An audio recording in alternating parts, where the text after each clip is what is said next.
The topic that I selected to teach is water, and the book that I selected to teach this particular topic is Watch Over Our Water. It's a book written by Lisa Bullard.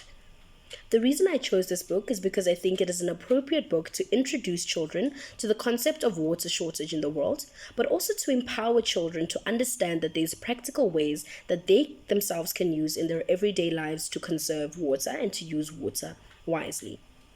This book has a good balance of sight words that the children are familiar with or should be familiar with in a grade 1 class, as well as new vocabulary words that give meaning to the core concept of water, of wise water usage, such as conservation, drinkable water, usable water, etc. Now, in my lesson summary, I've provided that I'm going to read the book to the children and provide them with an amended version of the 5-finger retelling technique worksheet for them to summarize the book. The reason I've chosen to do this is because I think an amended version of the 5-finger technique allows children to have an accessible guide through which to recall events that happened within the book and to recall important details about the book using guiding questions as well as picture prompts. I included picture prompts in order to accommodate various reading levels that could exist in a grade 1 classroom, in which certain children are able to read the questions well and to be able to answer those questions, while some might need some picture prompts to help them remember or to discern what the sentence or question may be. The questions contained in the worksheet are: who were the characters in the story? Where did the story take place? What was the problem in the story? And what was the solution in the story? The reason I chose to use an amended version that leaves out what are the events of the story is because this story has quite a lot of events, and for a grade 1 level, it is more appropriate to have them just write 4 sentences rather than try to recall all the events that happened in the story, because they are not yet at that writing level. Now, before I give the children the worksheet, I'm going to have a section in which we try and recall and remember the prior knowledge that the learners have in regards to writing simple sentences, which are requirements set out in the CAPS curriculum document for grade 1. These are that sentences are written from left to right, and this is in the written component of the CAPS curriculum document, that sentences begin with a capital letter, and that sentences end with some kind of punctuation, which is contained within the punctuation and grammar segment.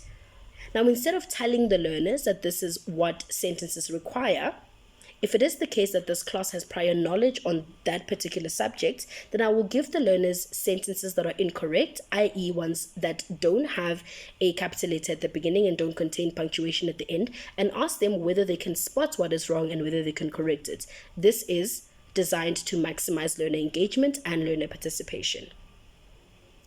After then, I have designed some questions to help the learners to reflect and draw connections between what they've learned in the story and their own personal lives. These are questions that are going to be asked throughout. For example, throughout the story, I'll ask learners questions such as whether or not they have certain rules that they have to follow at home in order to use water wisely, or whether they've encountered any rules at school that are for them to use water wisely, such as don't leave the tap running or close the tap once you are finished.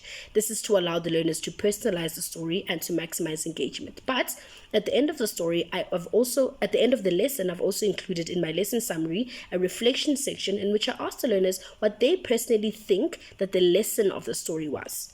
This is again to allow the learners to have some deep learning in which they can connect the contents of the story towards their own personal lives, and it gears towards further being able to achieve the goal of the SDG 6 goal, which is clean water and sanitation.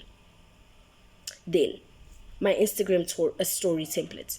In my Instagram story template, I've included a front cover of the book, which has the author and the illustrator. This is to allow individuals or learners that are looking at this particular Instagram post to be able to find the story should they wish and to read it. At the end, I've included a simple summary that includes important aspects of the story. The reason I've done this is to give a good indication of what a summary ought to look like. It has to have important details such as the character's name, important events such as what the problem was that the character encountered, important things such as the solution that the protagonist encountered, and important things such as the setting that the character was in. This is to give a brief model or example of what summarization looks like in order for anyone that comes across it, be it parents or specifically learners, to have a good and clear indication of what this means. Thank you.